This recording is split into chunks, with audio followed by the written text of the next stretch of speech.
তাহিয়া তাকিয়ে আছে অভিকের দিকে। অভিক ব্যস্ত প্রিয়তমাকে আগলে রাখতে। নিরিবিলি একটা জায়গায় নিয়ে পাথরের উপর বসল দুজন। আসার আগে বাদাম নিয়ে নিল। পাশাপাশি দুটো পাথরে বসে দুজন। অভিক বাদামের খোসা ছাড়াতে ছাড়াতে বলল, বাদাম হলো প্রেম ফল। প্রেমিক যুগল ঘুরতে গেলে বাদাম খাওয়া বাধ্যতামূলক। কয়েকটা বাদামের খোসা ছাড়িয়ে বাদাম দিল তাহিয়ার হাতে। তাহিয়া হেসে মুখে নিল।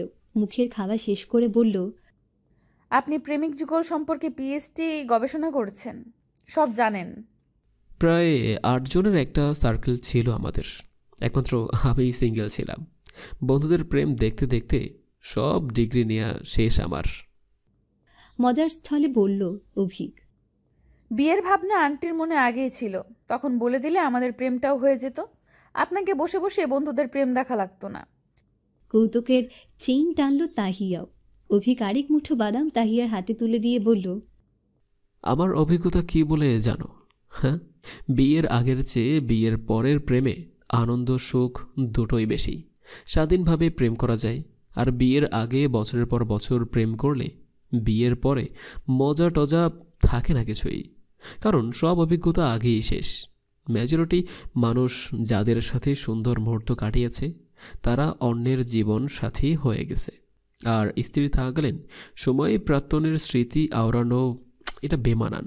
আমাদের দেখো, আমরা নতুন নতুন অভিজ্ঞতা অর্জন করছি। একটা সময় আমরা যখন স্মৃতির খাতা খুলে বসব, সব সোনায় মোড়ানো মনে হবে। বিয়ের আগে বছরের পর বছর প্রেম করলে যে অভিজ্ঞতা পেতাম তা এখন পাব, এবং আরও চমৎকারভাবে।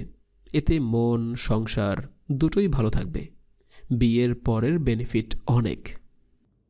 এতে একমত হলো তাহিয়া। অনুভূতিগুলো আসলেই চমৎকার। তাহিয়া হেসে বলল, আমরা হলাম এমন প্রেমিক যুগল যাদের প্রেমের লাইসেন্স আছে। সহজ ভাষায় লাইসেন্স প্রাপ্ত প্রেমিক যুগল। কথাটা মজা লাগলো অভিকের। শব্দ করে হাসল সে। আরো কিছুক্ষণ আলাপচারিতা চলল। ভাড়ায় নৌকা চলছে। তীরে এসেছে নৌকা। অভিক বলল, নৌকায় উঠবে? ভয় লাগে আমার। ভীত স্বরে বলল তাহিয়া। অভিক উঠে দাঁড়িয়ে বলল, নদীতে এসে নৌকা ভ্রমণ না করলে নদীর তীরে আসাটাই বৃথা। একটু সাহস রেখে চলো, ভয় কেটে যাবে, মজাও পাবে। আর এসেছো যখন, নতুন অভিজ্ঞতা নিয়ে যাও। আমি সাঁতার জানি না।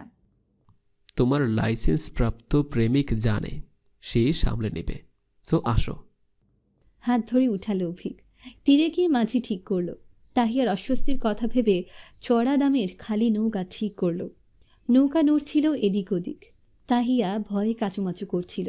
কিভাবে উঠবে? অভিক আগে উঠল। 15 বছরের মাঝি ছেলেটাকে বলল নৌকা টেনে ধরতে যেন না নড়ে, বাড়তি টাকা দেবে। টাকার কথাই ছেলেটা তড়িৎ কাজ করল। প্রিয়তমার হাত ধরে অনন্য চিত্তে নৌকায় উঠালো অভিক। সারা জীবন শহরে থেকেছে তাহিয়া। ঘোরাঘুরি হয়নি, নদীর কূলেও যাওয়া হয়নি, নৌকায় চড়া হয়নি। এই নদীটার অস্তিত্বও খুঁজে পায়নি এতটা দিন। উঠে বসার পর নৌকা এদিক ওদিক দুলছিল। তাহিয়া চোখ মুখ খিচিয়ে অভিকের হাত খামছে ধরল। অভিক কিছু বলল না, শুধু এক হাতে আগলে ধরল। কিছু দূর যাওয়ার পর ডাকল, হিয়া, চোখ খুলো, দেখো ভিউটা অনেক সুন্দর। ধীরে চোখ খুলল তাহিয়া। সামনে তাকিয়ে অবাক হয়ে চেয়ে রইল। ঢেউ খেলে যাচ্ছে। ঢেউয়ের মাঝে নৌকা বয়ে চলেছে। এদিকটাই আকাশ পরিষ্কার। সূর্য হেলে পড়েছে। রক্তিম মেঘেরা যেন নদীর কোলে মিশে গেছে। সূর্যের কমলা রং এসে পড়েছে নদীর পানির উপর। কি চমৎকার লাগছে। তাহিয়া মুগ্ধ গলায় বলল,